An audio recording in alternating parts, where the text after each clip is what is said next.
It's time for Starfinder Episode 6, the final episode. Starfinder, Dead Suns, Episode 6, Hostile Takeover.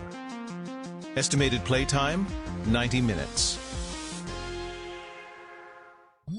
You have the following items: Battle Staff, Laser Pistol, Second Skin, Datapad, Greater Healing Serum, Data Transmitter, Rotating Pistol, 4 Healing Serums, Data Drive, Dueling Sword, Keycard, 2 Salt Water Bombs, and Seeking Weapon Fusion.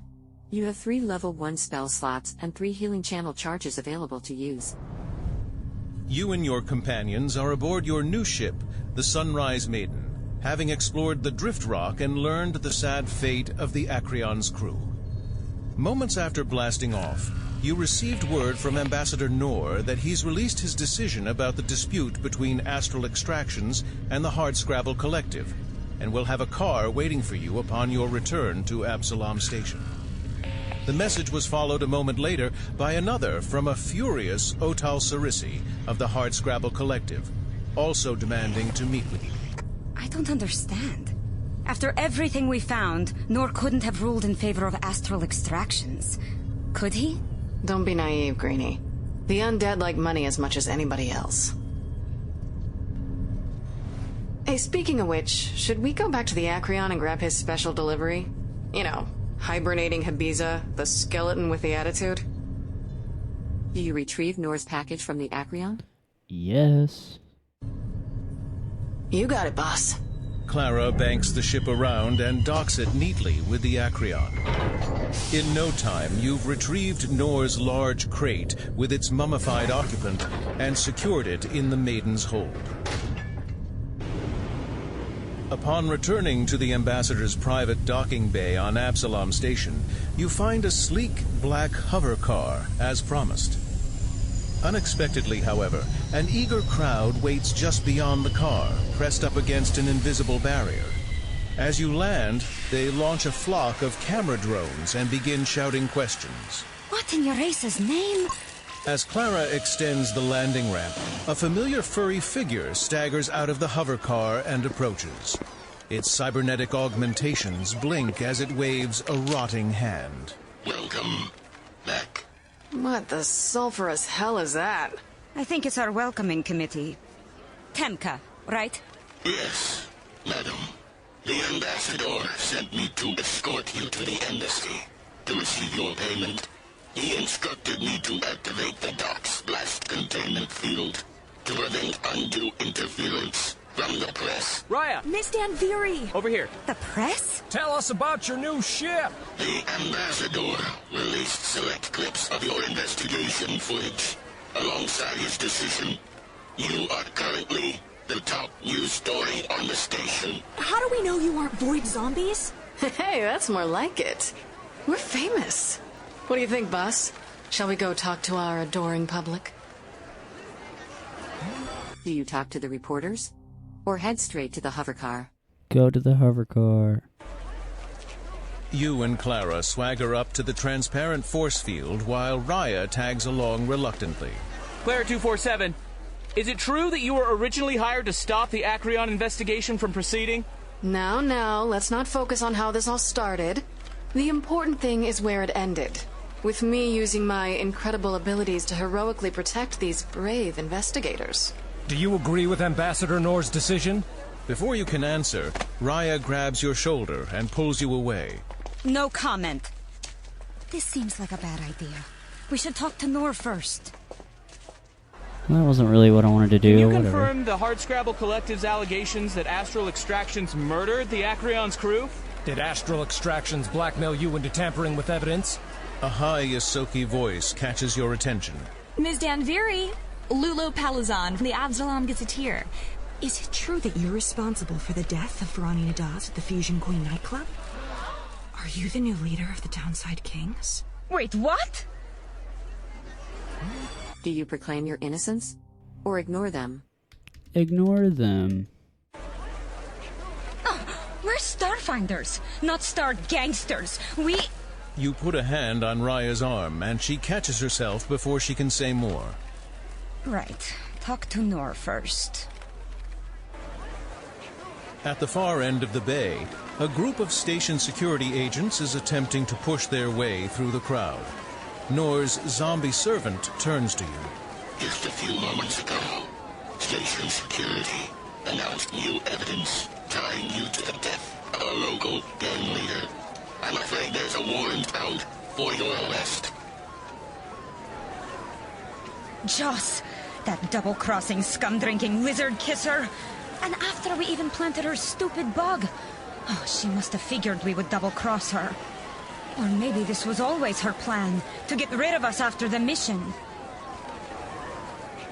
The zombie gestures to the hover car. The ambassador would remind you that as long as you're within this car or the embassy, you're covered by his diplomatic immunity. Otherwise, he cannot protect you.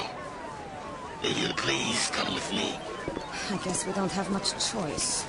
The crowd reluctantly parts before your vehicle, station security officers glaring at you through the tinted windows. You know, this wasn't quite the reception I was hoping for. Progress saved. 5% complete. As the car approaches the Eoxian embassy, your datapad receives a video message from the anonymous account. Ms. Joss smiles grimly out from the screen. Hello, flunkies. I hope you've seen the charges against you. Consider it a welcome home gift from your friends here at Astral Extractions. Your pathetic excuse for an investigation is inconvenient and a headache. Now I will return the favor. I'm making it my personal hobby to turn your lives upside down. You're going to wish you'd never heard of Astral Extractions or the Acreon. Enjoy your new careers as fugitives. Raya taps quickly at the pad controls as the message ends. Ah, it's self-deleted, of course. That snake. But wait. How can she and Otal both be mad? You two just make friends left and right, huh? The hover car slides into a secure garage beneath the embassy. Please follow me. The zombie leads you through the building's grandiose halls to a Gothic bathing chamber, where the ambassador sits half-submerged in a glowing pool. Ah, the victorious heroes return. Well done, team. And my ground crew informs me they've already recovered my cargo from your ship. Thank you for that. I hope the mission didn't prove too challenging. Do you say that the mission was easy? Or needlessly dangerous? Needlessly dangerous. Challenging. Both of the goblins we met died on this mission. No thanks to you and your missing shuttle. Oh, yes, the goblins. Oh, so unfortunate. But you must admit, dying in unlikely ways is kind of what goblins do, isn't it? The ambassador rises out of his magical bath, revealing a gleaming skeleton. With a snap of his bony fingers, he's suddenly clean and robed. Now then, back to our primary business. I've issued my decision thanks to your investigation. As per the original contract, the mining data does belong to Astral Extractions. However, both the Acreon and the Drift Rock remain property of the Hardscrabble Collective. So, the Hardscrabble Collective got what they wanted? You'd think so, wouldn't you? But after viewing your footage, the Collective accused Astral Extractions of conspiring to murder the Acreon's crew by not warning them about the Void Stalkers. I've ruled there isn't enough evidence to sustain such claims, which angered the Collective, and of course Astral Extractions is furious they're not getting the ship and the asteroid. Everyone's leaving dissatisfied. The sign of a good compromise, yes? Do you agree with Noor's decision? Yeah, because he's right. That is the sign of a good compromise. You guys got what you wanted, hard scrabblers. You're just mad because you're accusation didn't stick, which the evidence to prove that is all circumstantial. So, yeah. You murmur agreement. I still think astral extractions had something to do with the crew's deaths. Yes, we all do. Oh, quite possibly. But there's thinking something, and there's being able to prove it. It's entirely possible astral extractions orchestrated the Acreon disaster for their own profit. Right now, the evidence they produced supports their claim. The failure to recognize the Void Stalker's no-qual cocoons was merely an oversight, a tragic accident. Now, if we had something to prove intent, if there was evidence astral extractions knew about the Void Stalkers but said nothing out of malice, that would be a different story. But there is no evidence suggesting intent, and without it, station security's hands are tied. Regardless, your involvement in this matter has come to an end. I've transferred the remaining agreed-upon fee for your services. Credit balance increased to 1,525. Nice. I've retroactively authorized Clara as part of the investigation team, so you don't have to worry about any charges against her for breaking the quarantine. But, unfortunately, there's one more complication you should be aware of. A holographic display appears in the middle of the room. On it, a uniformed Detective Rini stands at a podium giving a press conference. Station security recently received anonymous footage linking the 2 Starfinders involved in the Acreon investigation to the murder of suspected gang leader Ferrani Nadaz, as well as several others. The 2 should be considered armed and dangerous. Anyone with information about their whereabouts should... Given that Astral Extractions immediately filed to overturn my ruling on the basis of this scandal, I'm assuming the anonymous footage is from them, as an attempt to discredit your investigation. But I have to ask, were you involved in the deaths at the Fusion Queen? Do you tell the truth, or deny being involved? Tell the truth. Bitch had to You die. explain the whole situation to Noor. I see. No wonder you think so poorly of Astral Extractions. Hell yeah. Fuck them. Regardless, true or not, these accusations will cause you trouble. The ground crew at my dock reports station security has impounded your ship. What? Oh, come on, we just got that thing. I also would advise against contacting the Starfinders. Your friend, Chiskisk, is already being questioned, and any other contacts you have there are likely being watched. Oh no, poor Chiskisk. The Eoxian Embassy can only protect you while you're acting as my agents. Regretfully, I can no longer offer you refuge. I'll have Temka smuggle you out, but after that, you're on your own. You've been exceptionally helpful in this case, and I wish there was more I could do. I have little sway with station security, although I am well connected within the stewards. If you decide to flee the station altogether, it may come in handy. His words make you think back to your conversation with Clara and her dream of becoming one of the interplanetary peacekeepers called stewards. Do you ask him to put in a good word for her? Yes. A steward? Clara? Well, she's certainly got the combat skills. And she wouldn't be the first steward with a colorful past. Yes, I will speak on her behalf to my contact. But you will likely need to find a way to clear your names here first. Clara's connection to you makes her a person of interest in an active local investigation. Thank you, Ambassador.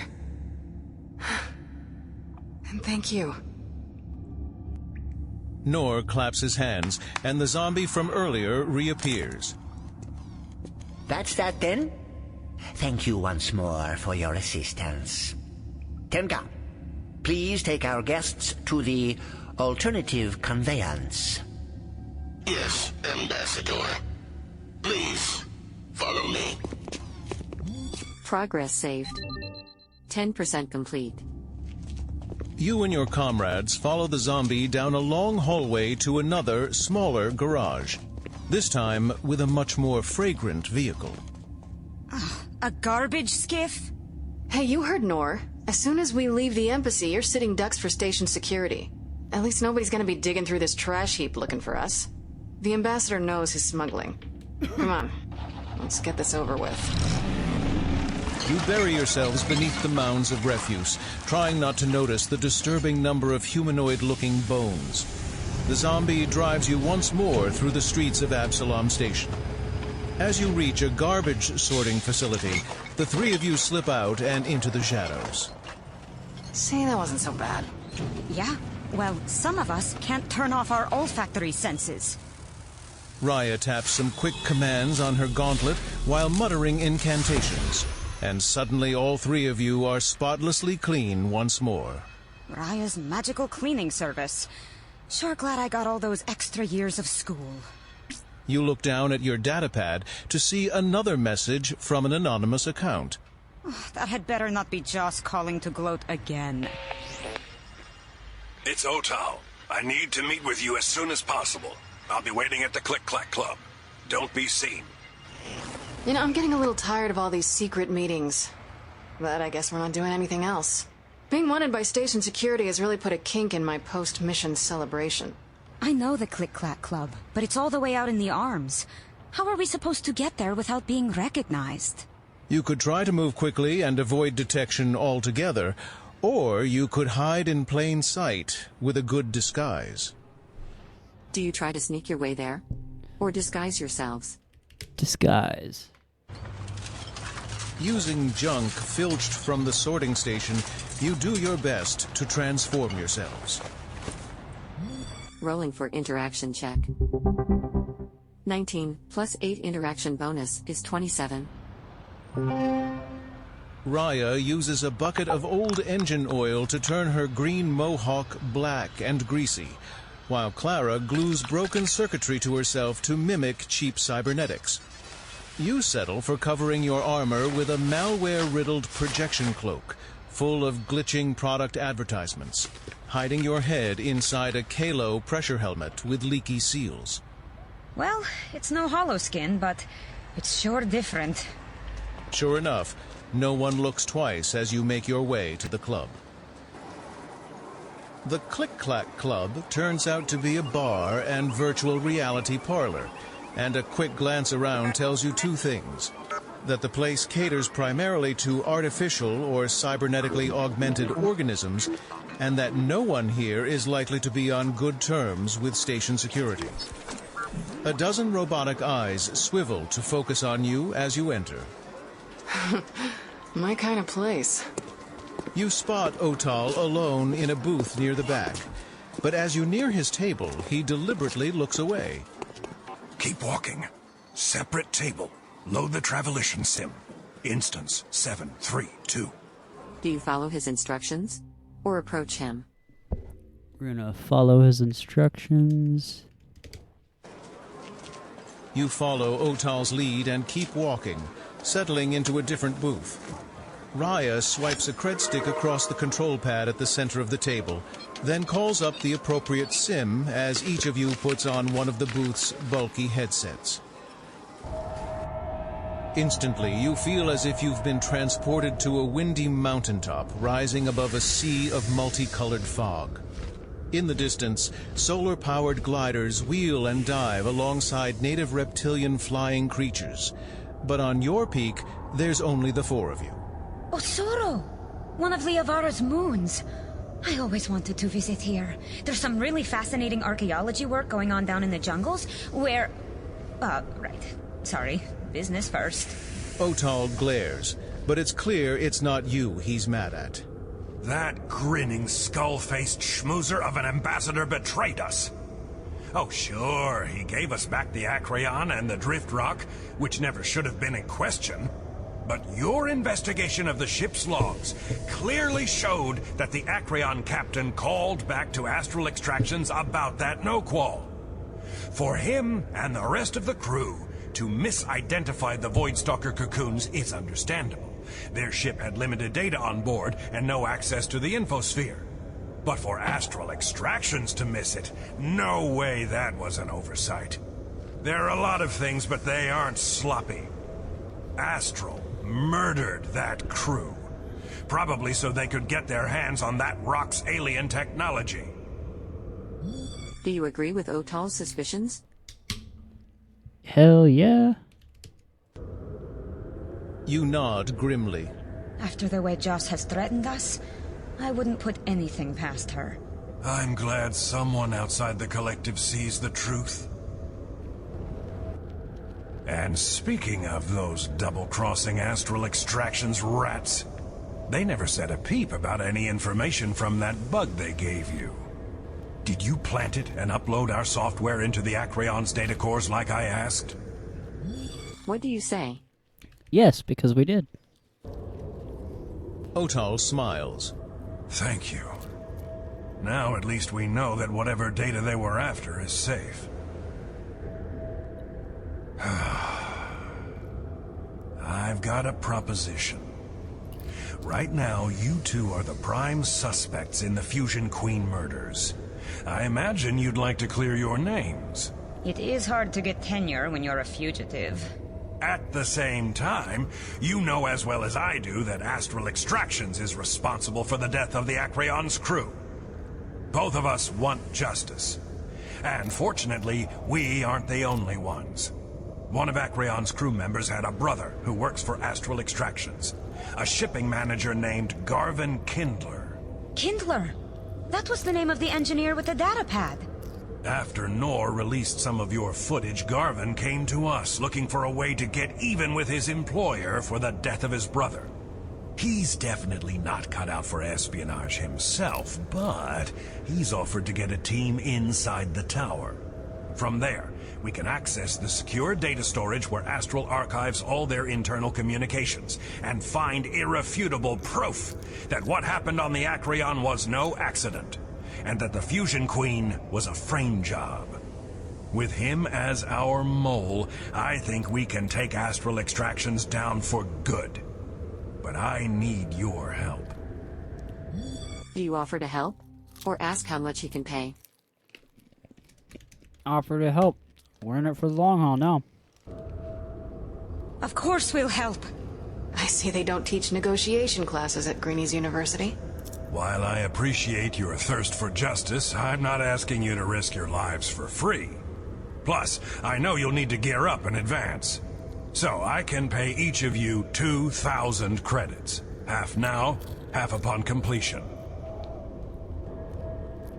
But that's not all I'm offering. Absalom Station has legally recognized our claim to the Drift Rock, including anything found on it. After station security impounded the Sunrise Maiden and searched it for evidence, they turned it over to us. You've got our ship? We do.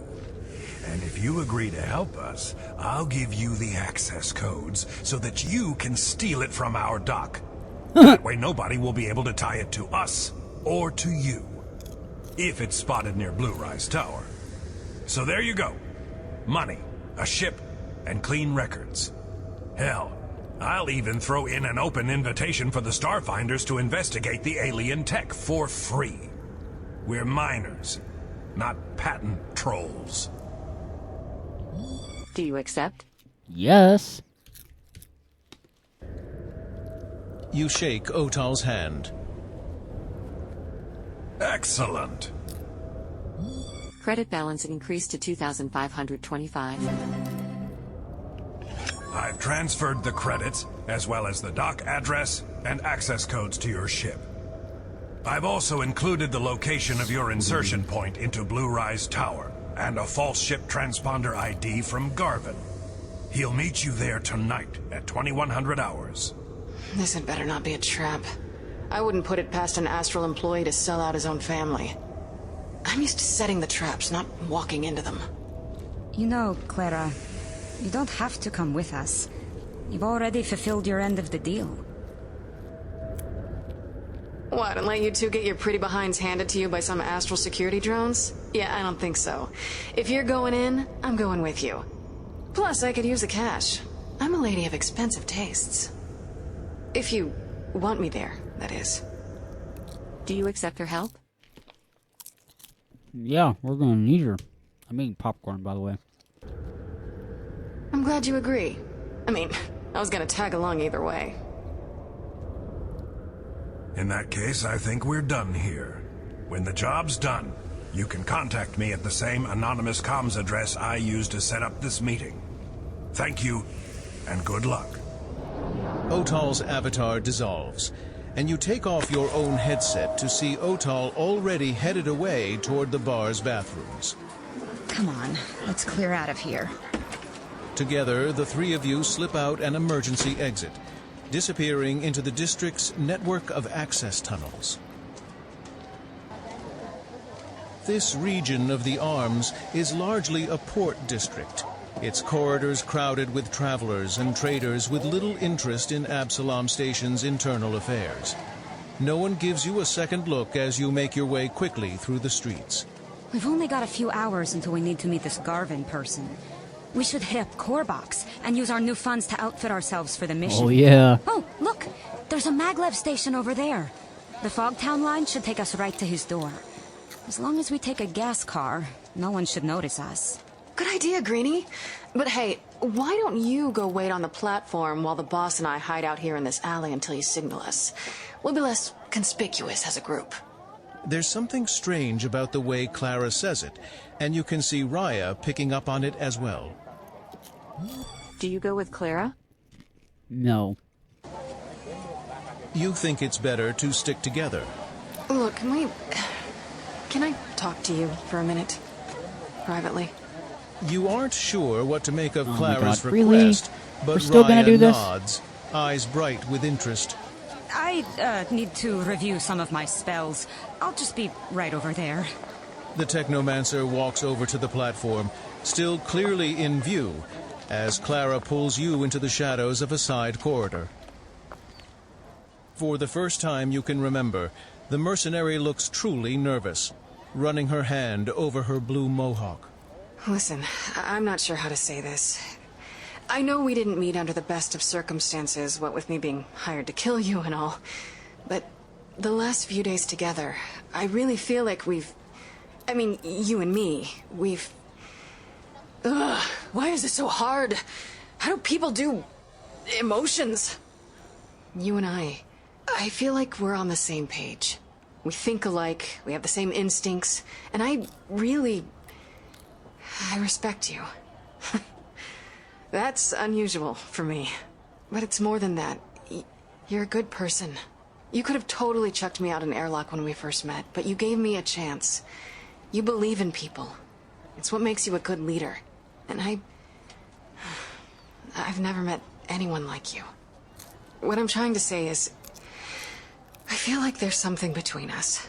So maybe when all this is over, would you want to go out with me? What do you say? I love how it's just like, oh, what do you say? I'm not even going to give you any choice. We'll say yes. I mean, why not? Really? Awesome. What do you want to do? We could go VR racing?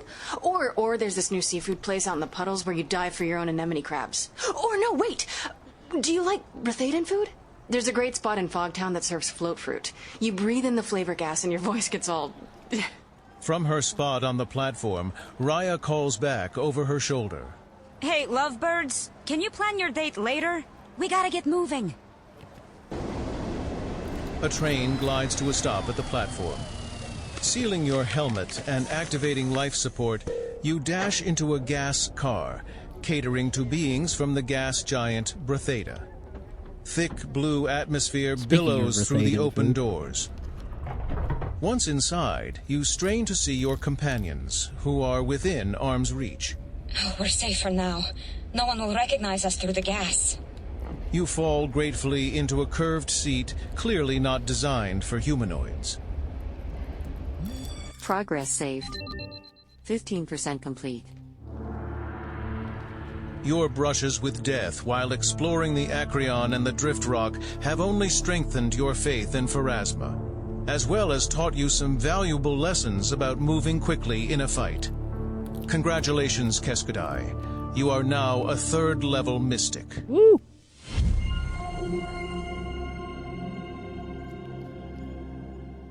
You have 36 maximum hit points, additional bonuses to your ranged and melee damage, and increased proficiency in culture, interaction, medicine, mysticism, perception, and technology. Nice. The strength of your healing channel power has doubled, and you can now cast 4 spells between rest periods instead of 3. You can also learn one of the following new abilities. Improved Initiative provides a +4 bonus to your initiative rolls, increasing your chances of acting first in combat. Lightning Reflexes provides a +2 bonus to reflex saving throws, helping you dodge explosions and other environmental dangers. Do you choose Improved Initiative? Or Lightning Reflexes? Lightning Reflexes. You have learned Lightning Reflexes. Raya is now a 3rd level Technomancer. She's gained Far Shot, doubling her effective range with ranged weapons. She can also cast 5 spells between rest periods instead of 4. Oh, yes! Longer range, more magical capacity. If only my professors could see me now. We've only got one more episode left. We can go all out.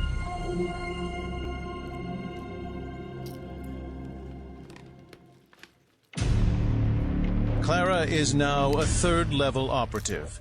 She's gained Deadly Aim, increasing her damage on all attacks, and her trick attacks have also become much more effective. What can I say? I like to shoot.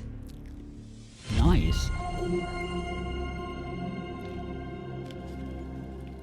Progress saved. 20% complete. Pause for now? Or keep playing?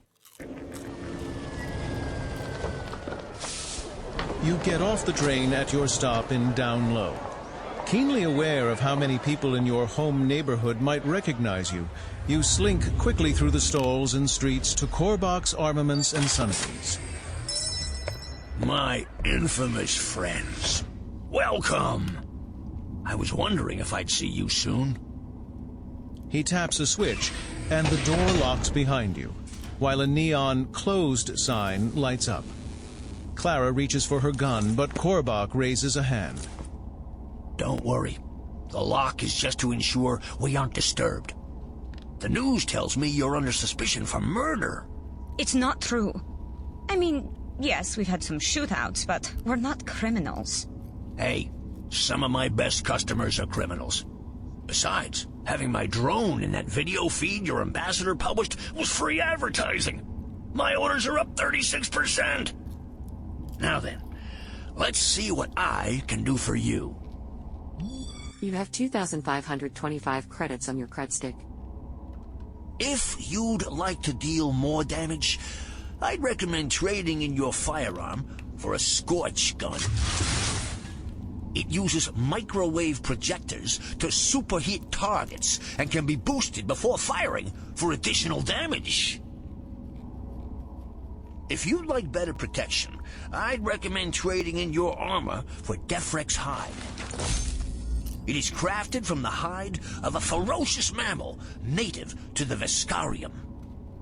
Computing each option's impact to your combat effectiveness. My analysis shows that trading in your rotating pistol for the Scorch gun will allow you to deal -8% greater damage. On the other hand, upgrading your armor to Defrex hide will make you 20% harder to hit. Do you take the Scorch gun for 1920 credits? Or the Defrex hide for 2,225 credits? The hide. Good eye. Defrex hide added to your inventory. You have 300 credits remaining. How about some healing serums? Keskadai, you currently have 4 healing serums. Healing serums instantly restore 1d8 hit points. They cost 50 credits each. You can afford to purchase up to 6. How many would you like? So this is the last episode, so I'm going to get 6, because I won't have anything else to spend credits on. A most prudent purchase. 6 healing serums added to your inventory. You have 0 credits remaining. And how about your friends? Let's see. Raya carefully compares specs, then upgrades her armor to temp weave, and picks up a few more healing serums. Smart choice. And how about you? I'm a lady of simple tastes. How about something with a bigger bang? Clara swaps her autocannon for a Red Star rifle and snags a couple grenades for good measure. A pleasure doing business. As you're How come getting we ready don't to get leave, grenades? Korbach strokes his spike beard. Tell you what, I'm not normally in the business of handing out free samples, but it seems it's in my financial interest for you to not be recognized. Let's get you some better disguises. Ooh. He leads you into a back room where a specialized robot quickly and efficiently repaints your armor, also printing new decorative components to change its shape. Other stations around the room contain new outfits, hair dye, temporary skin tint, and custom contact lenses for befuddling retinal scanners. Do you ask why he has all of this espionage gear? Yes. Korbach? Why do you have all this? It wasn't that long ago that the Pact Worlds and the Viscarium were at war. Let's just say I wasn't always an arms merchant. In moments, Korbach has helped the three of you transform yourselves. Wow, Korbach! Nobody's going to recognize us! That's the idea, Greenie. Or, orangey? Bleachy? Your new hair color's messing with my nicknames. Thank you, Korbach. We owe you one. The Vesk shoos you away. I protect my friends and my investments. You're both. Now, go make yourselves some more money I can take. Ah, Korbach. You're such a sweet talker. The three of you exit the shop, heading toward Otal's docking coordinates. Progress saved. 25% complete. Woo. You arrive at the docks just minutes before you're scheduled to meet Garvin. The dock in question is in a drab, low-rent moorage in Absalom Station's Vesk Quarter. Through dirty viewports, you can easily see the Sunrise Maiden waiting for you. Unfortunately, you can also see a station security drone keeping watch on the airlock from a nearby intersection. Station security may have given the ship to the Hardscrabble Collective, but they're clearly still expecting us to make a play for it. So, what do? We've got the access codes to get aboard, but the whole point was for nobody to be sure who stole it.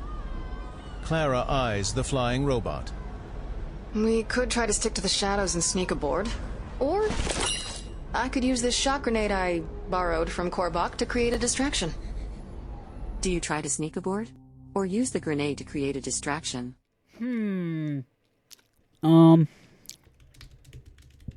Try to sneak aboard.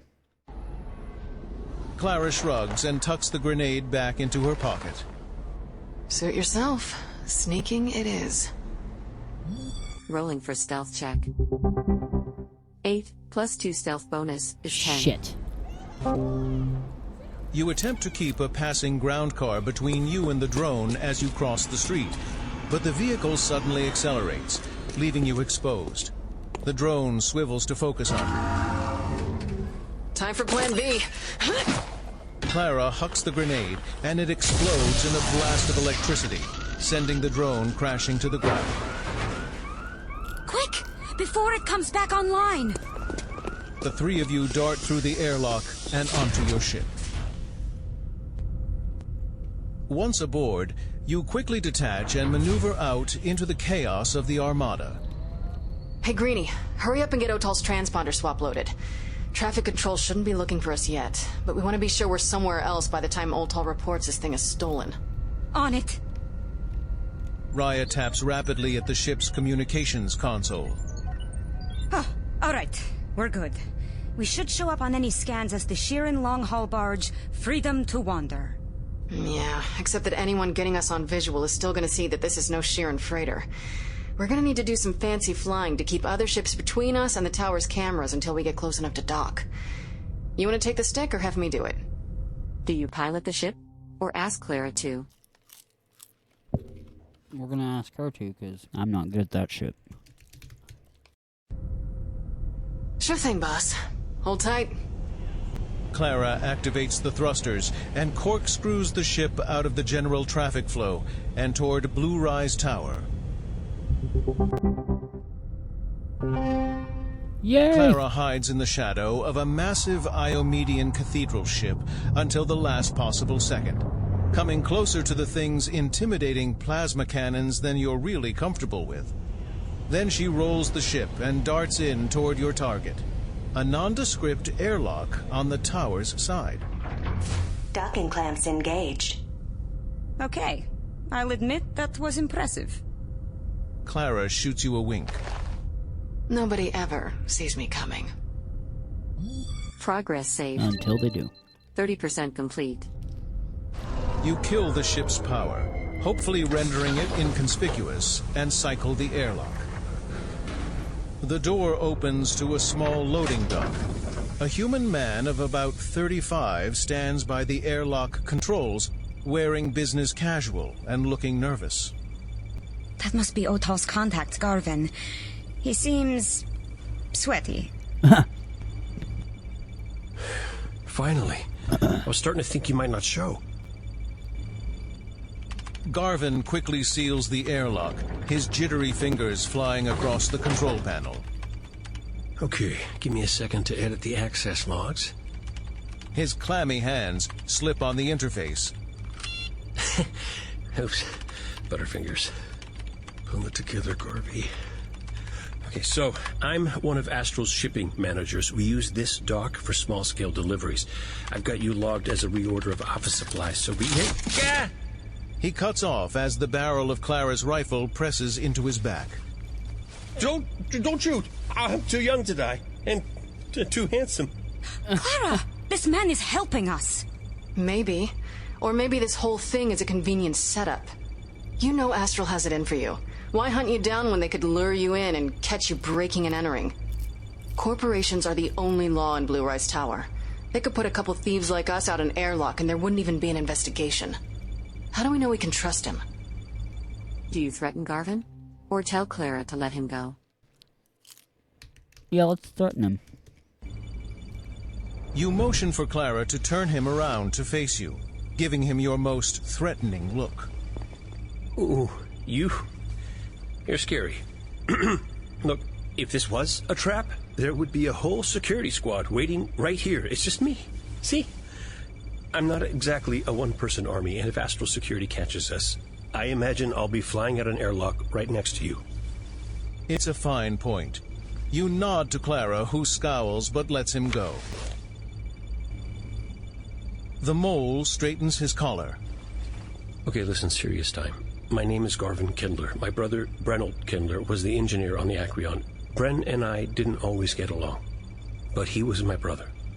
And okay, yes, maybe Mom was right, and I envied his super cool life looking for rocks in the void, but if what the collective says is true, and I reckon it is, then my boss is as good as spaced him, just to turn a profit. Yep. If there's any evidence they haven't scrubbed, it'll be in the company's high-security data center. So either I can help you get in there, and we can burn these dirt leeches down together, or you can hop back on your ship, and I'll do it myself. Somehow. He sticks out his hand. Deal? Do you decide to trust him? Or keep your eye on him?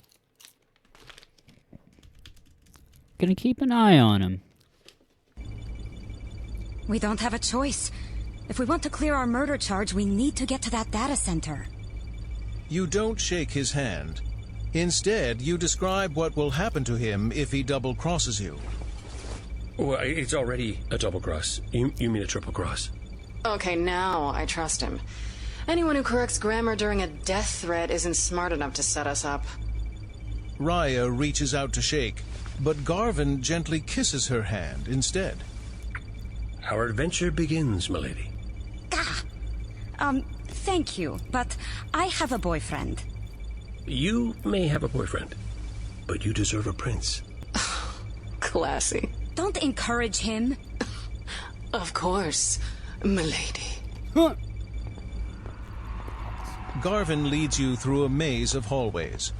10 minutes later, the decor changes from industrial to carpeted floors and walls framed with inspirational posters of skittermanders climbing mountains and hanging from branches. I know what you're thinking, but despite my devilishly handsome physique, I'm no fighter. If we run into anything that my access and winning smile can't get us through, you'll need to take it from there. It's after hours, and the office levels should be mostly deserted, but keep your heads down anyway. Joss has had a lot of folks working late recently. Wait, you know Miss Joss? She's my boss. And she may have my employ, but you have my heart, Green Goddess. Yikes. What is happening? All right, Garvey. Focus up. Do you ask Garvin what he knows about Joss? Or let it go?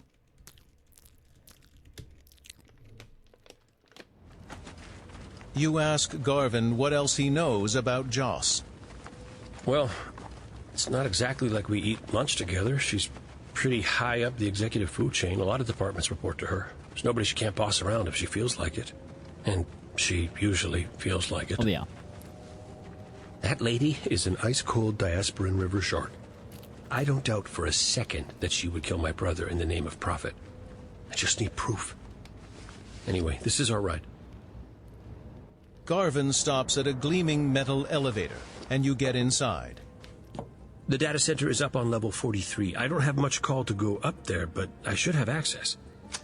He pulls out a key card, but Raya launches herself between him and the controls. Wait!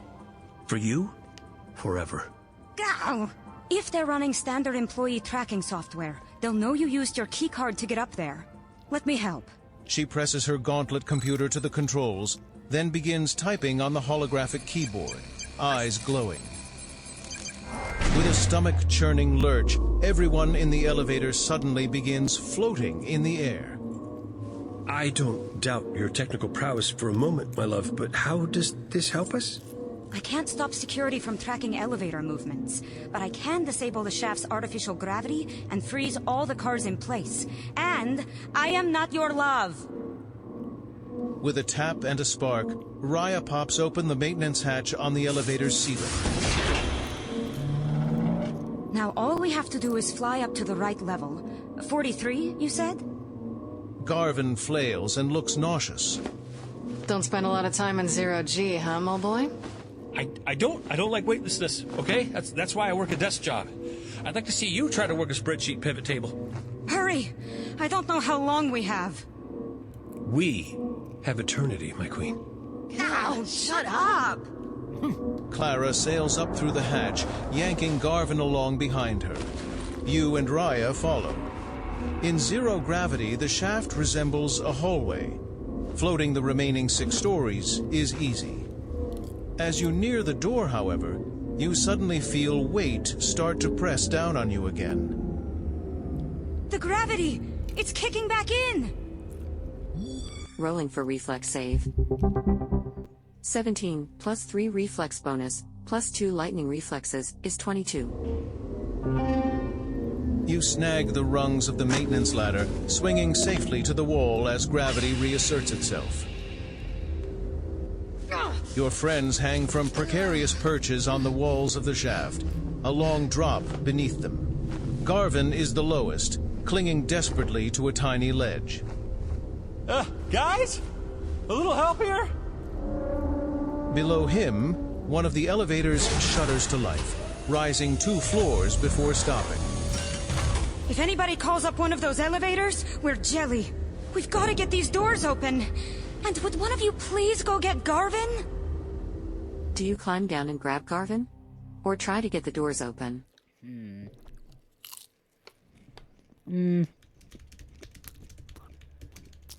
Try to get the doors open. Somebody else will get him. Clara heads back for Garvin. Opening doors is normally a technomancer thing, but you can't wait for Raya to finish her slow and careful climb. You perch precariously on the ledge of floor 43 and turn toward the doors. Shooting or smashing your way through would no doubt set off alarms, but there must be some way to open the doors from this side. Do you try to find a manual override? Or pry the doors open with brute strength? Manual override. You peer around at the variety of unlabeled access plates and conduits. Rolling for technology check. 13 plus 3 technology bonus is 16. Yes! In the upper left corner, you find a small valve marked Pneumatic Release. With a hiss, the doors unlock, allowing you to haul them open manually. As the rest of your team scrambles through, Clara slaps your back. Nice work. Congratulations. You earned the Brown Coat Award for noticing that Garvin Kindler's brown coat looks familiar. Keep playing to discover more awards. Progress saved. 35% complete. The four of you tumble out of the elevator shaft and onto bland gray office carpet. Around you stretches a sea of white cubicle workstations, thankfully empty. Garvin lies face up on the carpet, panting. You know, when I imagined this plan getting me killed, I'd assumed we'd have to actually get caught first. Clara tugs him to his feet. Come on, lover boy. Don't punk out on us already. You gotta keep going for your one true love. I have a boyfriend, Clara. Grumbling, Garvin leads you through the cubes and past rows of soulless offices. As you walk, Raya murmurs to you telepathically. You know, he means well. This all must be pretty nerve-wracking for the uninitiated. Given that our lives are in his hands, maybe we should get to know him a little better. Build some trust. Do you ask Garvin about his brother? About working for Astral? Or move on? So apparently, because I chose to keep an eye on Garvin, apparently his brown coat looks familiar. I don't understand, but we're going to ask him about all these. So first, ask him about his brother. You ask Garvin about his brother. Bren? He was the loud one. Class clown. Good with machines. He loved working on that ship. Do you know he reprogrammed his crew's chef bot? Gave it this whole goofy personality. It cracked everybody up. Raya looks sideways at you. Oh, yeah? That's, interesting. Yeah. Brent never wanted to be tied down, so asteroid mining was perfect for him. Work hard for a week, then hang out and watch hollows as you fly to the next site. Garvin shakes his head. We fought like Yosoke. He was too irresponsible. I had no convictions, yada yada, but we laughed a lot too. Brent could make anyone laugh. I wish we talked more, but he was always out bumming around the diaspora, living his best life, I suppose. And I was always busy working. It was never a good time. His jaw clenches. And now it never will be. Do you ask Garvin about working for Astral? Or move on? You ask Garvin about working for Astral. He eyes you suspiciously. You gonna give me a hard time about it too? I tolerate that from Brent, but he's family. Or he was. Garvin's shoulders slump. Mom was a combat vet. Got messed up pretty bad in the war against the Swarm. And after our father bailed, somebody had to look after her. Brendan works hard. He worked hard. But mining is feast or famine. Mom needed something stable. I took the best job I could get. He looks away. I knew Astral wasn't exactly a paragon of virtue, but show me a big corporation that is. I did my job. Manage the shipments, make sure the loaders work, and mind my own business. A credit's a credit, but now I think Brendan was right. Maybe I'd been better off scrubbing crab tanks in the puddles. Maybe we both would have. Aww. Ahead, the corridor twists and the walls turn to glass, showcasing a series of elegant conference rooms. In addition to the usual humanoid configurations, there are also rooms filled with water or colored gas, rooms rhymed with ice or lined with flaming jets, rhymed with and ice? even zero-gravity rooms with ingeniously sculpted omnidirectional conference tables. The top brass likes to entertain clients in their native environments. It's a show of wealth and... Oh, spit! Garvin throws out an arm, shoving you all back around a corner. That's Cal. It must be working late. You and Raya peek your heads around the corner. In the farthest meeting room, where the hallway bends around another corner, floats a creature like an enormous pink brain, with a tiny shriveled humanoid body hanging down beneath it. Papers and holographic readouts swirl around it. That's Cal? It's a contemplative of Afshok. Its real name is telepathic, something about the smell of dust on an Akatonian plateau at moonrise, but it goes by Cal for short. It works for corporate intelligence, something about finding out what our competitors are planning or thinking. You rack your brain, trying to recall everything you know about the contemplatives. Pause for now, or keep playing. Keep playing. Rolling for culture check. 17 plus 8 culture bonus is 25. The contemplatives are native to Akaton, and were once a race of extremely intelligent humanoids. As they unlocked ever greater psychic powers, they deliberately evolved themselves, enhancing their massive brains at the expense of their atrophied bodies. Many other races find them unnerving due to both their aloof logic and their ability to read minds. Perhaps most concerning, they can sense the presence of sentient creatures anywhere near them, which means any attempt to sneak past this one is likely doomed. The only way into the data center is past Cal. Garvin shudders. I've heard stories about his methods for obtaining intelligence from unwilling competitors, and let's just say that I'm fond of my grip on reality, and I'd like to keep it that way. We have to abort. The hell we do? The only reason we've made it this far is the element of surprise. If station security doesn't get us, Astral's goons will. We need to solve this now. All eyes turn to you. Do you try to sneak past? Talk your way through? Or attack swiftly and decisively? Try to type talk. Keep it simple. You direct the team to conceal their weapons and leave the talking to you. You did hear me say it's telepathic, right? You're gonna try to bluff a giant brain that can read minds? Lots of people are telepathic, Garvin. I'm sure it'll be fine.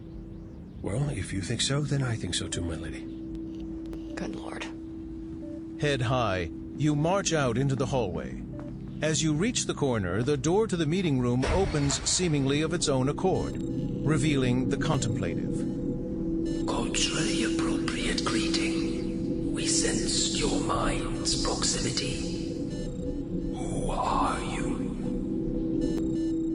You explain that you and your friends work in the company's Humanoid Resources Department. Yeah, it's Bring Your Grub to Work Day. Keskadai here wanted to show his son all the different meeting rooms, but of course we wouldn't want to come through while they were in use. Rolling for interaction check. 10 plus 9 interaction bonus is 19. Ooh. The contemplative floats unmoving, and you get the distinct sense it's staring at you.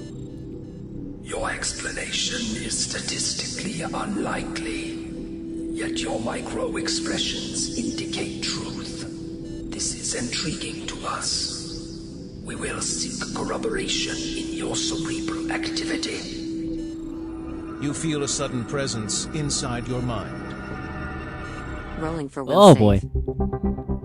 15 plus 7 will bonus is 22. Ooh, nice. You keep careful rein on your thoughts, focusing on your cover story as you feel the contemplative slither psychically through your consciousness. Veracity confirmed. We will not delay you further. The contemplative floats backward into the meeting room and closes the door. Garvin ushers you quickly down the hall. Oh, Yeresa, that was close. Congratulations. You earned that was unexpected award for bluffing your way past the contemplative. Keep playing Yeah. to discover more awards. Progress saved. 45% complete. Take a break? Or keep going? Keep going. A heavy metal door at the end of the hall leads you into a small locker room-style chamber. White, clean room suits in a variety of shapes and sizes hang from the walls. An airlock-style door stands at the other end. The data center is right through there, but I'm pretty sure they've got security around the clock. I'm not authorized in there, and I don't have access, so I won't be any help. I'll just, hide in here and wait for you? Yeah, play to your strengths, Garvey. Raya looks up at the suits on the walls. Looks like the data center is in a clean room. Should we disguise ourselves in these? We could put them over our armor. They'll make us clumsier, but at least we'll look like we belong. Do you use the suits to disguise yourselves? Or enter undisguised and unencumbered? Enter undisguised, because we're going to have to fight. You decide to ignore the suits. Yeah, good call. They'll just slow us down. You all step into the airlock, and Raya cycles it. Beyond the airlock, you find a short corridor that turns a corner and opens up into an enormous spherical chamber. A narrow catwalk leads out to a blinking obelisk of technology levitating in the center, a pulsing beam of purple energy connecting its tip to a receiver in the ceiling. Yet you only manage a glimpse before diving back into the cover of the airlock landing, because standing on the catwalk is a dragon. Burning hell! When he said security, I thought he meant bots or something. It's a dragonkin. They're from Triaxis. There are a bunch in the Skyfire Legion. My boyfriend knows some. Not as dangerous as true dragons. Still looks plenty dangerous to me. As you peer carefully around the corner, you can see that Raya's right. This dragon stands upright like a human, and is only a dozen feet tall, though its tail and wings make it seem much larger. It wears sleek armor and carries a heavy sonic bolter. Its head bobs, and you realize it's listening to music, with headphone patches stuck just beneath its Headphone horns. patches. We're lucky she didn't hear the airlock. What do we do? We could maybe get beneath the catwalk from here, climb along the bottom, and sneak past her that way. Or we could attack and try to catch her by surprise. Maybe we could bluff our way past? Do you bluff the dragonkin? Sneak past it? Or attack? Sneak past. Raya looks terrified by the prospect. Clara claps her on the shoulder. Hope you didn't skip shoulder day at the gym, Greenie. Keeping low, the three of you slither out of the landing and down into the shadows beneath the catwalk, hanging from the support struts by your hands and hooking toes and heels around conduits wherever possible. As quietly as you can, you begin pulling yourself hand over hand out over the 5-story drop. Rolling for athletics check. 1. No! You're halfway across the catwalk when Raya misses a handhold. She swings helplessly for a moment, then slips free, tumbling through empty space. Greenie! Raya's body slams down onto the decking far below. She doesn't move. What in the what? A shocked dragonkin face appears over the side of the catwalk, her inhumanly mobile neck snaking around to look at you. Clara jackknifes her body, swinging up and over the edge of the catwalk. Come on, boss! For Raya! The dragonkin grins down at you, revealing rows of teeth as long as your fingers. Oh, this is gonna be fun. With a flap of leathery wings, the dragonkin launches herself into the air. Rolling for initiative. 14 plus 2 initiative bonus is 16. Rolling for the other combatants. You are the first to act. Clara is next to you, and the dragonkin is within range, 60 feet ahead. To start your turn, do you fire at the dragonkin? Or advance? Oh, man. Okay, so we're gonna redo this, because this is my playthrough, and I can do that. But I'm also gonna fight this, because, again, I can. Rolling for attack. 2 plus 4 attack bonus is 6. That sucks. Miss. I don't even need this armor, do I? To end your turn, do you advance? Or stand your ground? Let's take cover. There is nowhere to take cover. Oh. To end your turn, do you advance? Or stand your ground? Can I? You Oh, yeah. already I used tried to your cast action this Reflecting turn. Armor. To end your turn, do you advance? Or stand your ground? Okay, fine. You hold your ground, ending your turn. The dragonkin draws her head back and opens her jaws wide. Look out! The dragonkin snaps her head forward, breathing a massive cone of fire down over the catwalk. Flame pours over your armor as you leap backward, desperate to avoid the worst of the blast. Rolling for reflex save.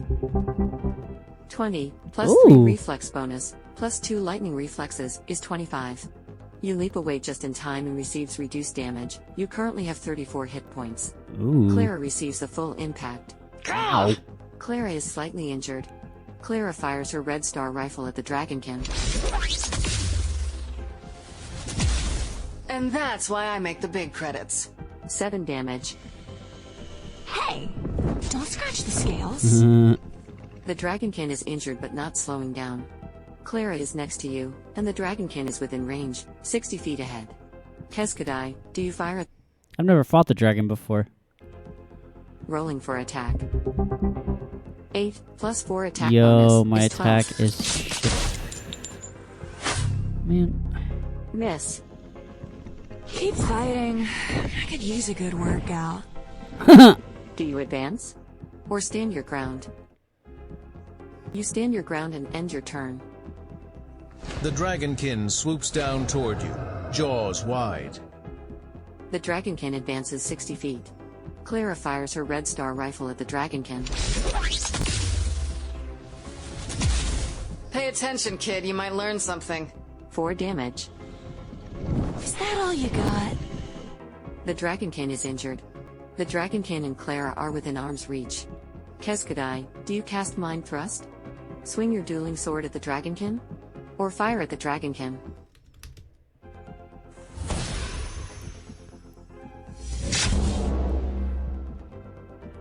Reflecting armor active. Do you stand your ground? Or you stand your ground and end your turn. The dragonkin hovers in the air, the wind from her enormous wings threatening to shove you from the catwalk, and trains her cannon on you. The dragonkin fires its sonic bolter at you.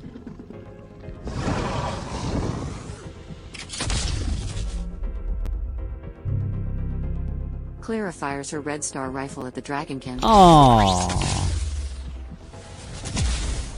That's how it's done, Greenie. 7 damage. Ooh. Is that all you got? The dragonkin is injured. The dragonkin and Clara are within arm's reach. Keskadai, do you swing your dueling sword at the dragonkin? Or fire at the dragonkin? You currently have your Defrex hide equipped. It is light armor and provides +5 to armor class. Your total armor class is 17. Keskadai, do you swing your dueling sword at the dragonkin? Or fire at the dragonkin? Reflecting armor is already activated. Keskadai, do you swing your dueling sword at the Fine, dragonkin? then. Rolling for attack. 13, plus 4 attack bonus, is 17. Yay! Rolling for damage. 5, plus 2 damage bonus, is 7 damage. The dragonkin is seriously wounded. Do you stand your ground? Or fall She back? sounded surprised. Oh, I can fall back. You fall back 30 feet. The dragonkin plunges fangs first towards Clara.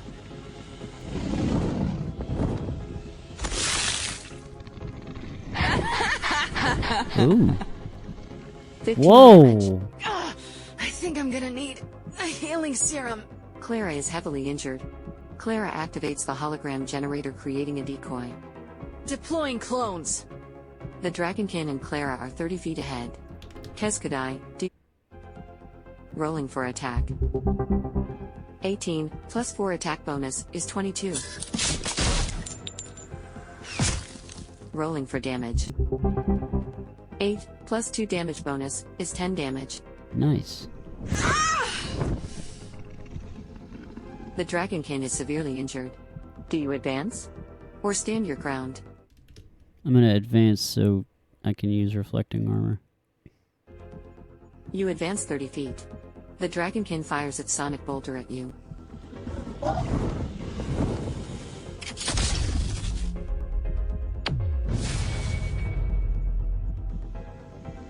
You got heart, kids. But we both know how this ends. Reflecting armor intercepts the attack, transforming it into magical energy which arcs back towards the dragonkin.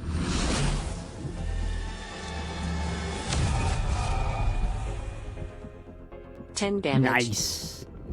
I don't believe it. The dragonkin is defeated.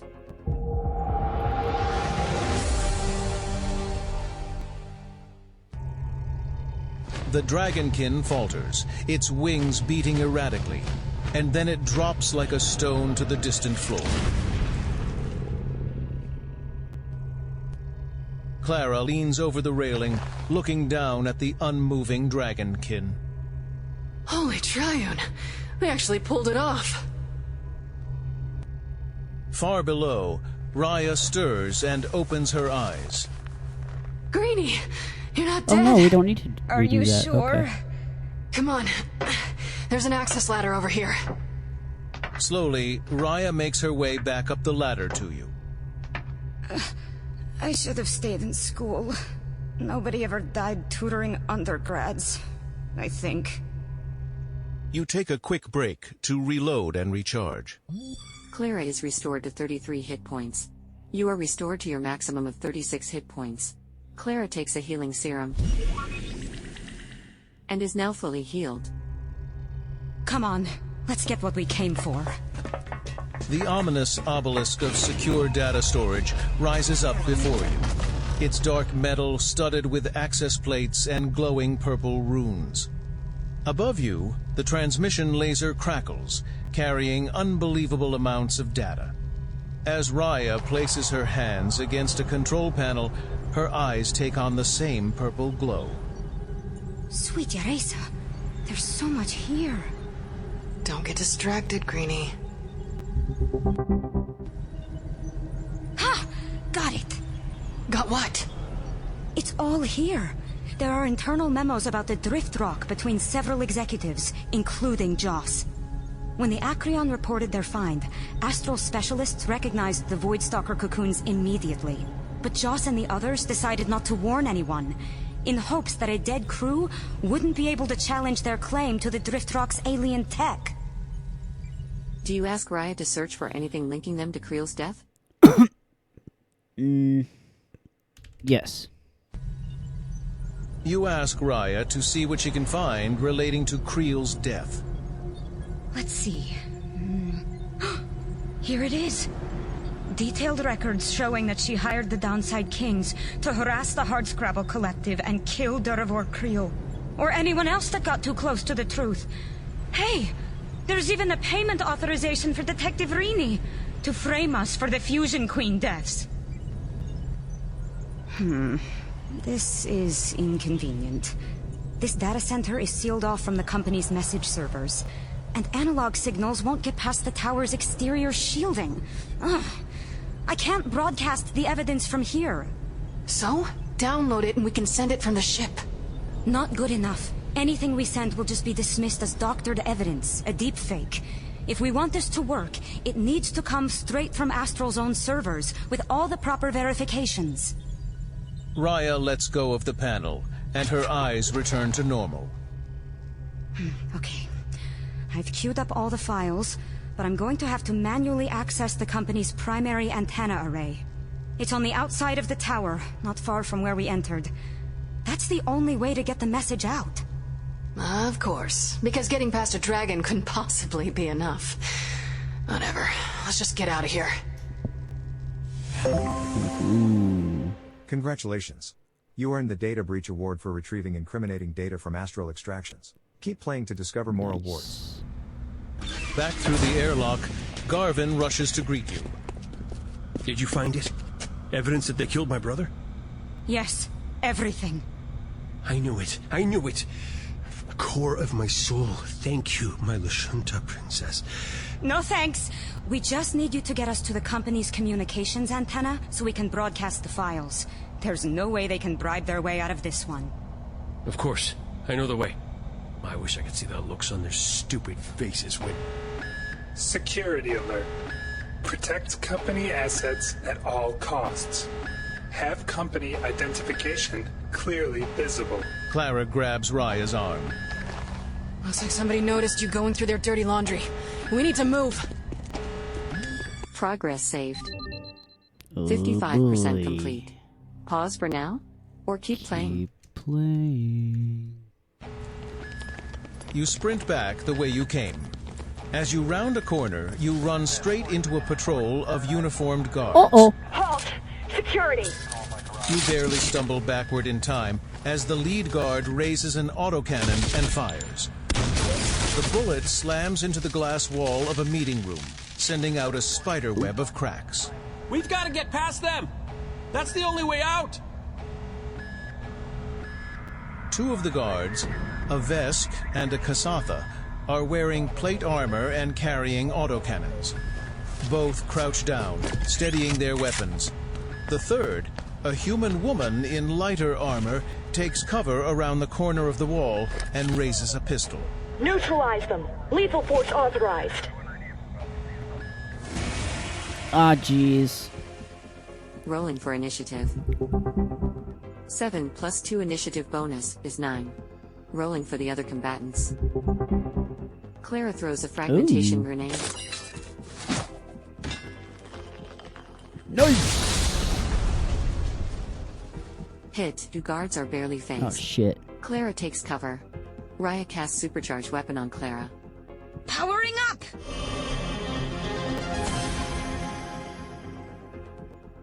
Then takes cover. The guard captain clutches her temple, squinting as if in pain. The Lashunta's in my head! Shut her up! The guard captain does nothing. The first guard fires his autocannon at Raya. Oh, is that all you've got? Come on! The second guard fires his autocannon at Raya. Oh, shit. Oh, no! Critical hit, 14 damage. Ow. Oh, come on! Raya is injured. You realize that the meeting room next to the guard's position is designed for aquatic species, filled floor to ceiling with water. Spiderweb cracks from the guard's shot gives you an idea. Do you use your turn action to try and break the glass? Yes, I love this. Rolling for attack. 4 Oh, plus 4 attack bonus come is on. 8. Oh, shit. Rolling for It damage. hit. 7 plus 2 damage bonus is 9 damage. The glass spiderwebs further, visibly bowing outward, but doesn't break. Clara and Raya are taking cover. 30 feet behind you, 2 guards are 30 feet ahead, and the guard captain is just beyond your range, 90 feet ahead. For some protection from ranged attacks, try taking cover. To end your turn, do you take cover? Or advance? Oh, yeah, take cover. You dart behind cover. Clara throws a fragmentation grenade. Oh! Miss. Raya fires her hand coil at the second guard. Take that! 7 damage. The second guard is wounded. The guard captain aims at Clara. Pin down the android. The guard captain does nothing. The first guard fires his autocannon at Clara. 12 Ow. damage. Clara is wounded. The second guard fires his autocannon at Clara. Damn, why are you beating up on Clara? 4 damage. Beginner's luck. Clara is wounded. Do you use your turn action to try and break the glass? Rolling for attack. 2 No, plus 4 attack come bonus on. is 6. Rolling for damage. 3 plus 2 damage bonus is 5 damage. You brace yourself as the glass wall of the meeting room Oh, explodes. nice. pouring thousands of gallons of water down onto the guards. The wave sweeps them off their feet and slams them into the far wall. This is our chance. Go! Yeah. Progress saved. 65% complete. You sprint over the bodies of the downed guards. In moments, you're back at the elevators. Oh, come on, not the elevators again! Doesn't this place have any stairs? Unfortunately not, milady. You can't expect pampered astral executives to actually walk on their own legs. Well, we can pry open the doors and take the maintenance ladder, or slide down the cables. Or we could push the damn button and take a car like normal people. I'm pretty sure Garvin's cover is already blown.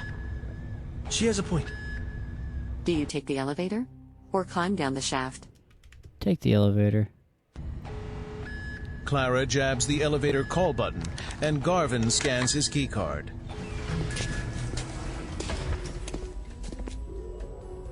Let's rest and regroup for a minute. Raya is restored to her maximum of 30 hit points. Clara is restored to her maximum of 35 hit points. So, this is a pretty typical workday for you? Yeah, more and more so.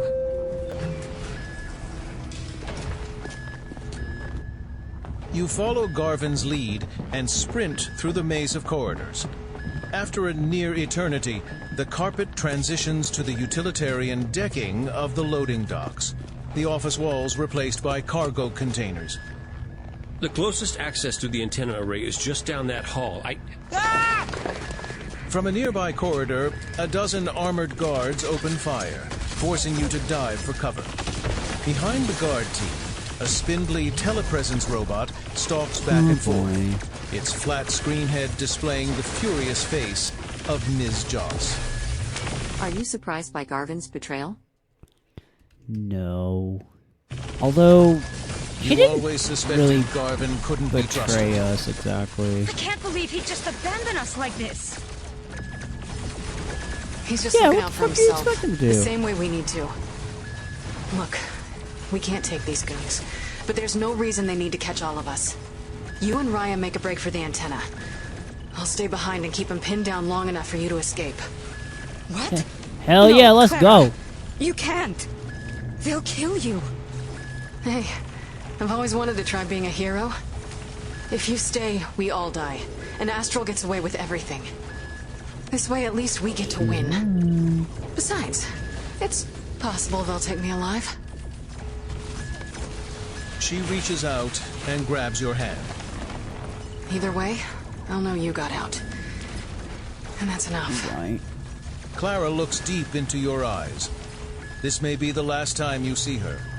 You realize you're quite close to her, her beautiful face mere inches from yours. Your eyes dart to her lips. Do you kiss Clara? You lean in and caress Clara with your antennae. She tentatively kisses your mouth parts, just below your mustache, and her artificial lips are cool and smooth against your chitin. So different from your spouse's back on Verces. Her facial circuits flare as she steps in close, pressing herself against the tiny mating arms on your chest. You know, I've never kissed a Sheeran before. From your belt, Chick Chick sends out a psychic pulse of celebration, breaking the tension. Thanks for the vote of approval, buddy.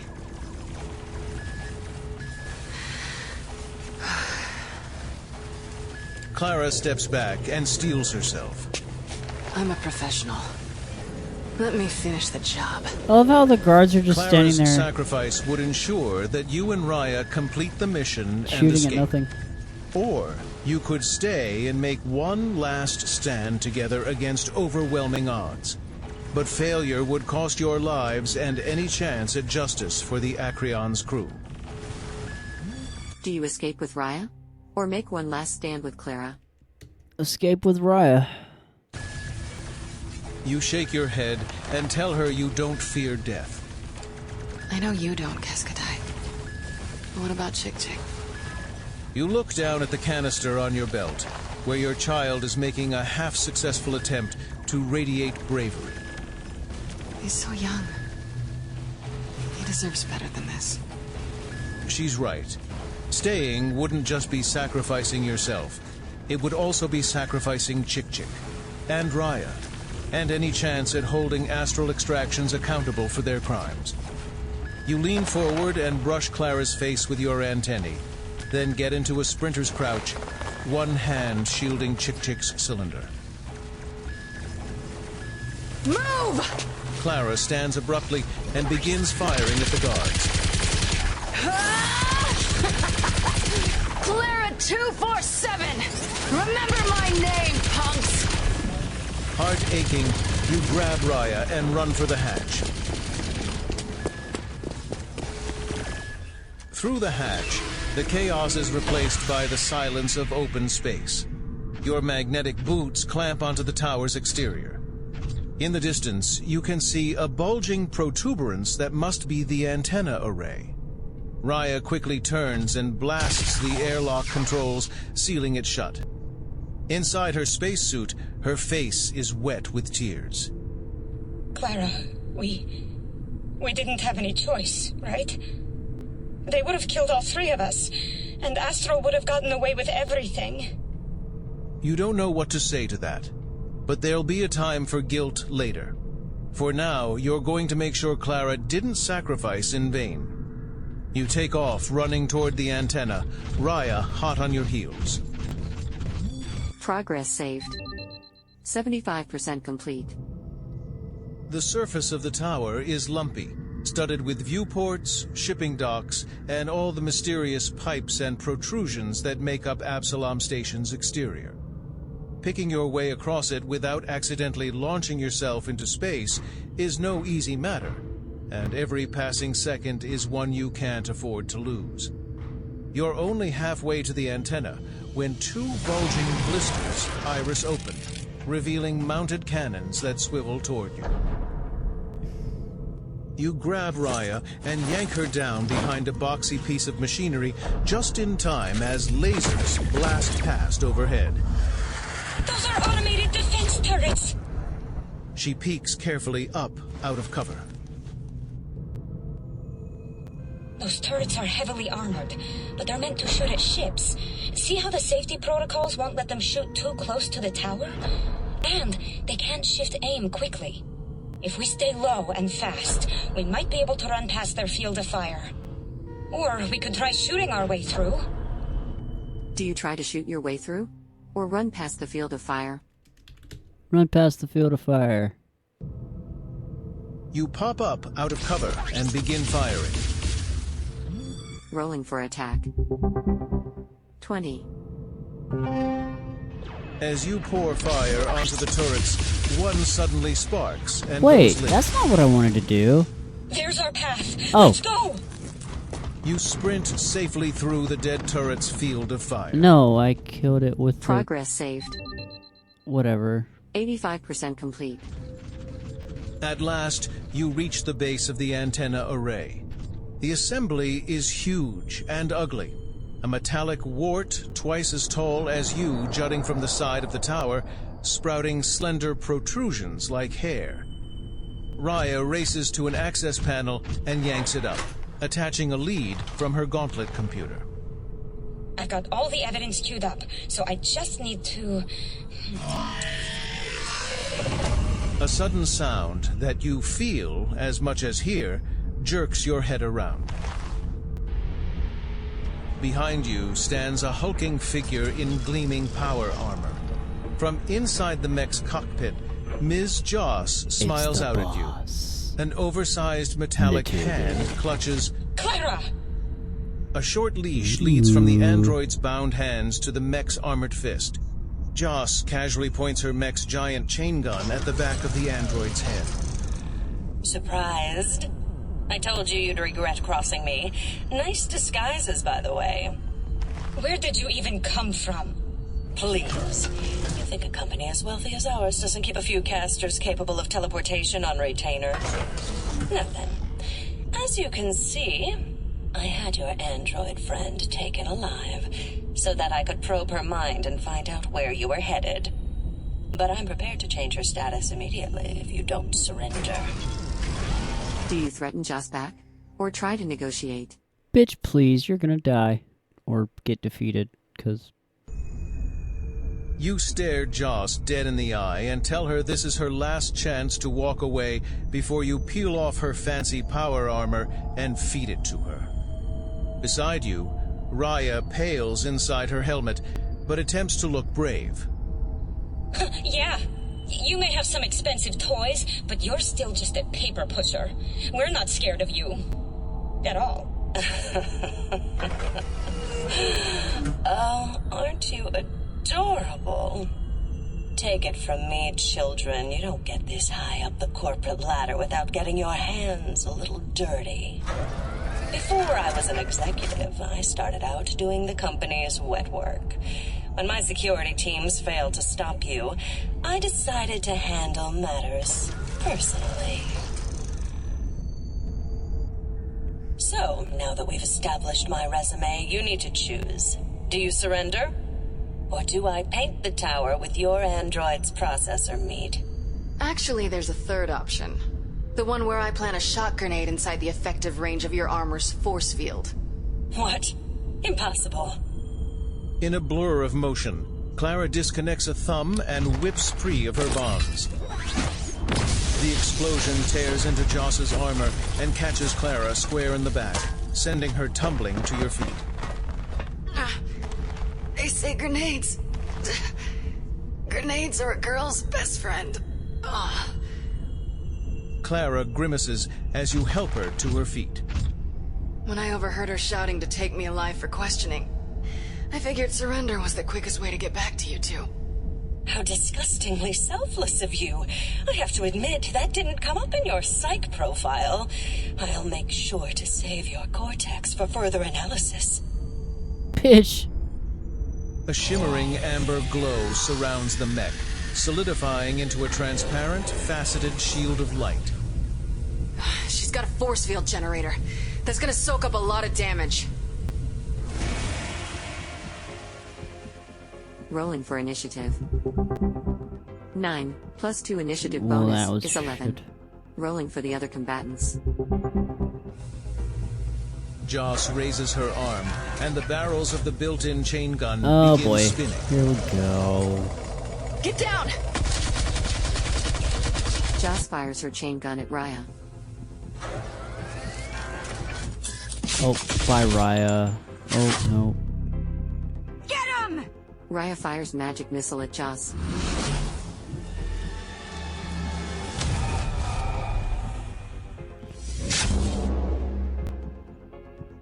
Reduced by force field, 5 damage. Do you have any idea how much this armor cost? Joss is wounded, then Raya takes cover. Raya is taking cover, 30 feet behind you. And Clara is 30 feet behind you, and Joss is 30 feet ahead. To start your turn, do you cast Hell Reflecting yeah. Armor? Or fire at Joss? I think this episode has a couple bugs. But that's not one. Reflecting Armor active. To end your turn, do you take cover? Or advance? Hell yeah. You quickly take cover. Clara fires her red star rifle at Joss. Look at Clara. Ooh, wouldn't want to be you. 4 damage. Do you have any idea how much this armor cost? Joss is injured, then Clara takes cover. Joss advances 30 feet, then tries to smash you. Rude.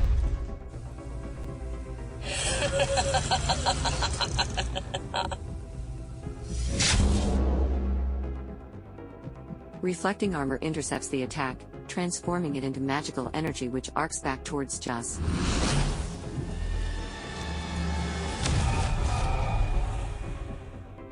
$10 damage. Do you have any idea how much this armor cost? Joss is wounded. Raya casts Supercharge Weapon on Clara. All right, you asked for it. It's time for a supercharge.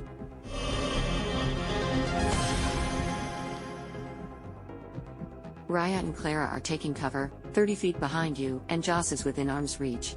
You are behind cover. To avoid being targeted and a bonus to your next attack, try hiding. Keskadai, do you swing your dueling sword at Joss? Hide out of sight? Or fire at Joss? Rolling for damage. 18. Nice! Mind thrust, 18 damage.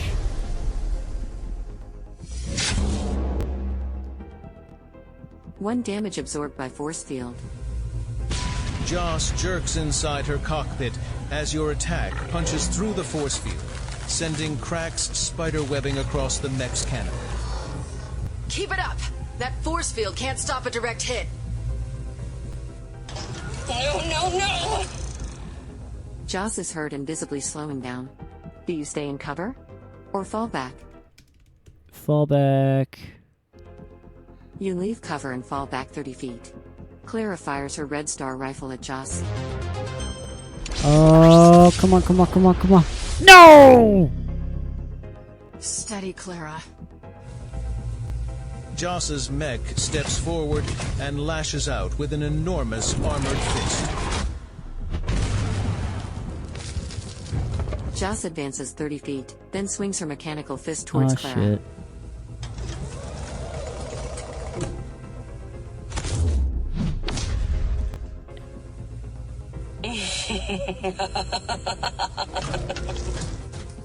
Ow. Damage. Oh, that stings. Clara is barely hanging on. Raya fires magic missile at Joss.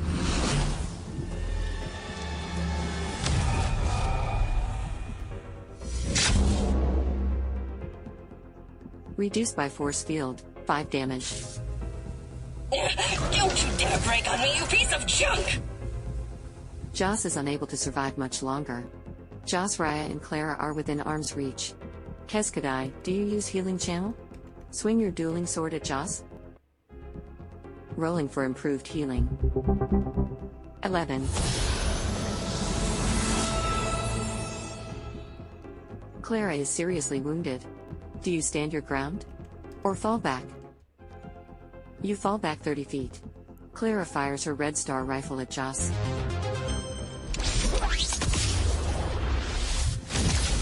Oh. Oh yeah. Supercharged. Nice. 18 damage. Impossible! Joss Yes! is defeated.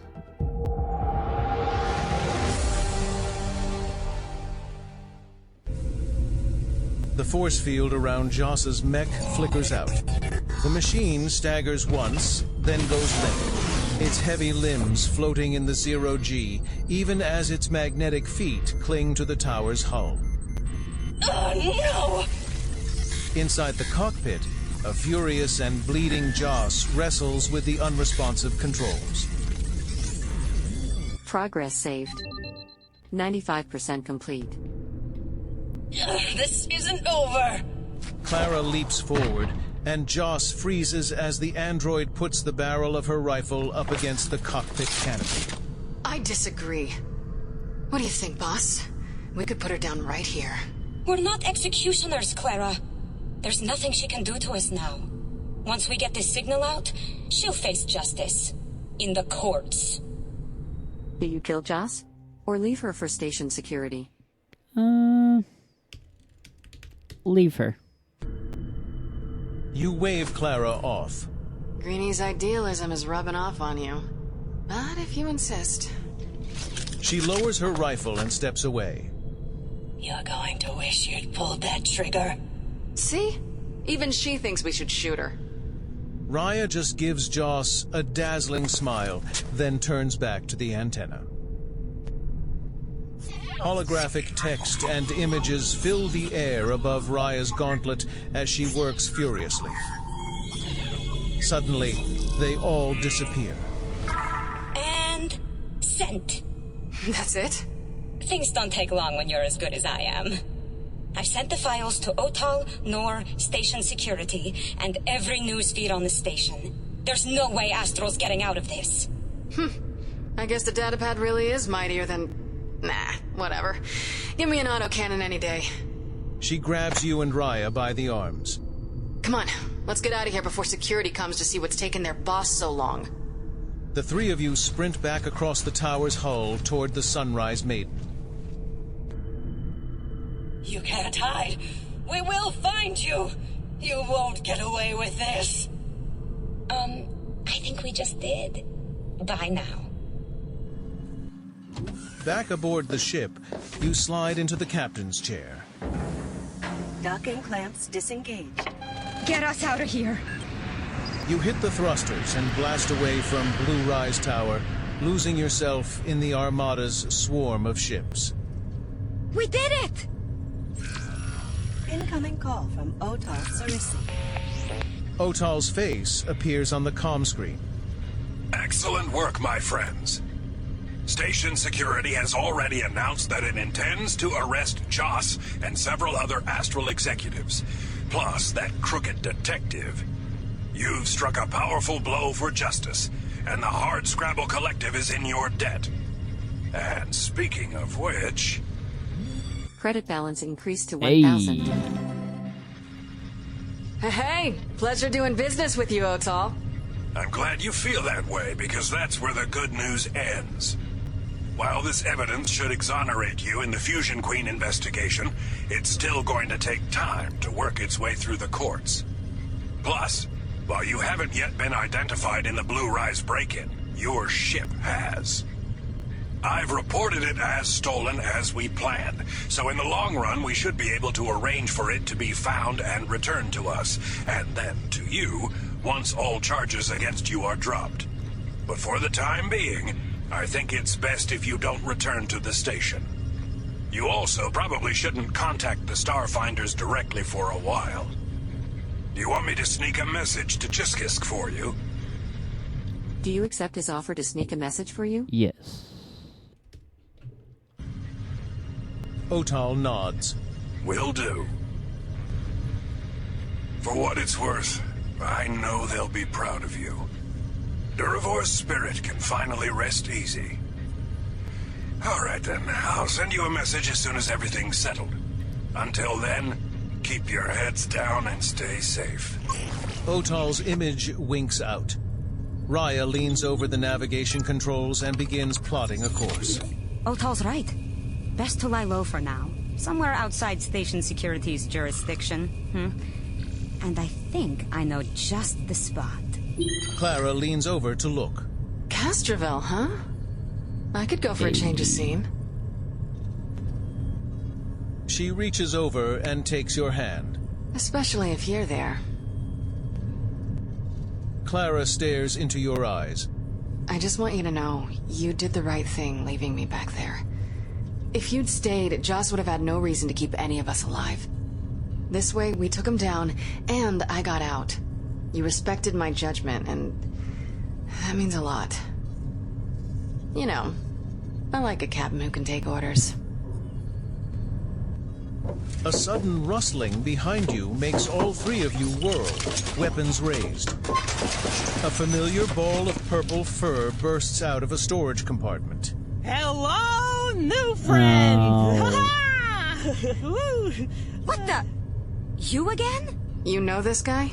Of course! We're best friends, obviously! They saved me from evil goblin gangsters. Oh, when I heard you'd gone out of the bad spaceship, I was scared you'd die without my help. But then, you came back, oh boy! I tracked down your new ship and snuck aboard, but you got off again before I could surprise you. Well, surprise! Excuse me. Pardon me. Excuse me. The Skittermander climbs up into one of the empty flight seats and buckles itself in. Don't worry. I already quit my job and gave away all my stuff, so I'm ready to go wherever you go.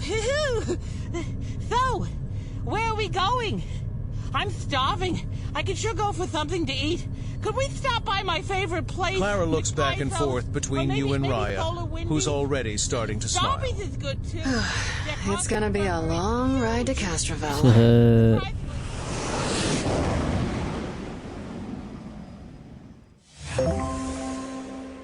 Congratulations. You earned the Moral High Ground Award for leaving Joss to stew in her Yep. ultimate failure. Keep playing to discover more awards. Congratulations. You earned the Public Speaking, Transcendent Sage Award for succeeding on all Episode 6 interaction checks. Keep playing to discover Nice. more awards. Progress saved. Wow, what an 100% awesome complete. ending. Would you like to hear the end game credits? Yes. In-game credits, and then we're done. Congratulations. This concludes the first season. Written by James L. Sutter. Based on the tabletop adventure Incident at Absalom Station by Robert G. McCreary. Thank you for playing. This experience would not have been possible were it not for the passion and perseverance of the actors, designers, engineers, producers, directors, business people, and beta testers. It has been our pleasure to bring this world to you. Kevin Pariseau as the narrator. Elizabeth Evans as Raya Danviri. Laura Bailey as Clara 247. Nathan Fillion as Garvin. Nick Sullivan as Otal Sarisi. LJ Ganser as Gavalarsk Nor. And Korbach. Lauren Fortgang as Ms. Joss. And Sunrise Maiden AI. Michael Braun as Demka. Josh Hurley as Reporter A and Skittermander. Gregory Connors as Second Reporter and Naval Officer. Lily Ganser as Third Reporter, Dragonkin, and Guard Captain. Houston Mahoney as Contemplative. Oh. The Starfinder role-playing game is copyright 2020 by Paizo Inc. All rights reserved. Congratulations. You have completed episode 6 as Keskadai. Would you like to start over as a different character? No. But wow, that is such a good game. And they did a lot of production in 2020, apparently, according to the copyright. But the sound effects are so good. The only thing that would make it better is if it were in stereo. Alright, until next time, bye-bye, folks. This has been Starfinder as Keskadai.